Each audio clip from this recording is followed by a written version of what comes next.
कस्टडीमध्ये टाकून पोलीस प्रशासनानं माझ्या लेकराला लय त्रास दिले, लय मारहाण केले, माझ्या लेकराचे जीव घेतले. त्याच्याबद्दल मला न्याय पाहिजे. माझं लेकरू कॉलेजला होतं शिकायसाठी, 3रा वर्ष आहे. 3ऱ्या वर्षात आता किती महिने राहिले? Last paper. 2-3 महिने राहिला असेल, तर 4 महिने राहिला असेल. 3 वर्षामध्ये माझ्या लेकराला काही झालं नाही. आताच कसं माझ्या लेकराला झालं, ह्याच्याबद्दल मला न्याय पाहिजे. आणि ज्या माणसानं उचलून आणलंय त्या माणसाला शिक्षा द्यावं सरकारने. कुणी असू, साहेब असू, मंत्री असू, कुठला कुणी असू, मोठा असू माणूस.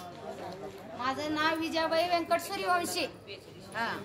माझ्या लेकराच्या मनात शिकायचं होतं आणि वकील व्हायचं होतं. जय भीम मध्ये मानत होते त्यानं, संविधान मानत होतं माझं पोरग, संविधान वाचित होतं. एवढ्या पुस्तक आहेत माझ्या लेकराचे. संविधान, बाबासाहेबाच्या सकाळ संध्याकाळी माझा मुलगा गाणी ऐकत होतं. बाबासाहेबांचं सारखं माझ्या लेकराला आवड होत. माझ्या लेकराला कॉलेजमधून, घरामधून निघून माझ्या लेकराला उचलून निघून माझ्या लेकराला मारहाण करून माझ्या लेकराचं प्राण घेतले. ह्याच्याबद्दल मला न्याय पाहिजे. आणि ज्या माणसानं नेलंय त्या माणसाला सजा पाहिजे. शिक्षा द्यावं त्या माणसाला. शिक्षा द्यावं त्या माणसाला, ज्या माणसानं उचलून नेलंय त्या माणसाला.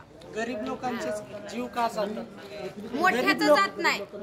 मोठे श्रीमंत लोकांच्या मुलांचा जीव जात नाही, पण गरीबाच्याच मुलाचं का जीव जातं? हे व्यवस्थेचा बळी आहे. तसं तुम्हाला आम्ही पूर्ण मदत करू. आम्ही परभणीची टीम सदैव तुमच्या पाठीशी आहे. परभणीत सगळ्या सोयी केलेल्या आहेत. आपण आता कलेक्टरला भेटू, त्या माध्यमातून आता तुमच्या घरात एक जणांना नोकरी देण्याचं आश्वासन त्यांच्याकडून घेऊ. आणि हे जे काय झाले याच्या बदल्यामध्ये 50 लाख रुपये तुम्हाला द्यायला आपण भाग पडू त्यांना. आणि भविष्यात अशा घटना घडणार नाहीत यासाठी त्यांच्याकडून आपण हमी घेऊ. आणि गरिबासाठी ही अन्याय कधीच होऊ नये. सगळ्या गरिबाला सगळ्या सरकाराचं हे शिक्षा, हे आधार राहावं सगळ्यांना. तुम्ही काळजी करू नका. तुमचा मुलगा नाही, आता समाजाचा मुलगा झालाय, तो शहीद झालाय. आता कुण्या गरीबाच्या लेकराला अशी हानी होऊ नये, कुण्याला गरीबाच्या लेकराला असं त्रास होऊ नये. माझं गेलेलं गेलं, पण सगळे लेकरं गरीबाच्या सुरक्षेत राहावं.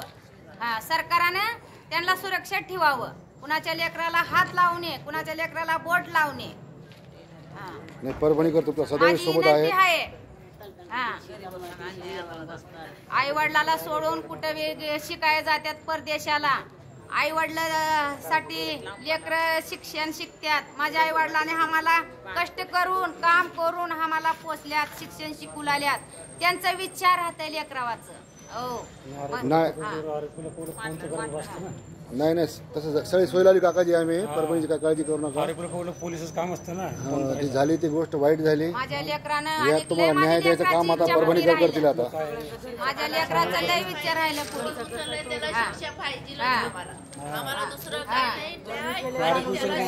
घरच्यांना कॉल करायला पाहिजे ना. आरोपी कुठला आहे, काय कुठला आहे, आरोपी कुठला हाय, काय हाय, त्याला त्याचा शोध लावावा आणि त्याला शिक्षा द्यावं. सगळं आरोपी मेल्यानंतर हे कॉलिंग करते. ते आरोपी गेला.